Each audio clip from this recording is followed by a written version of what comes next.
How to send WhatsApp message without saving the number. So in this method, we will not be downloading any third-party applications. We'll have to do the method with the WhatsApp application itself. So first thing you need to do is to pull up your WhatsApp.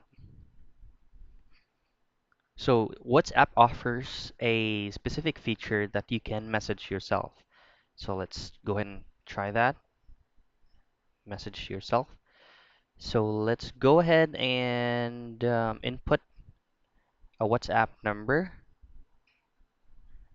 And then by tapping this number, we'll be able to know that this number has a WhatsApp account. So we can chat or we can go ahead and initiate a message to this number.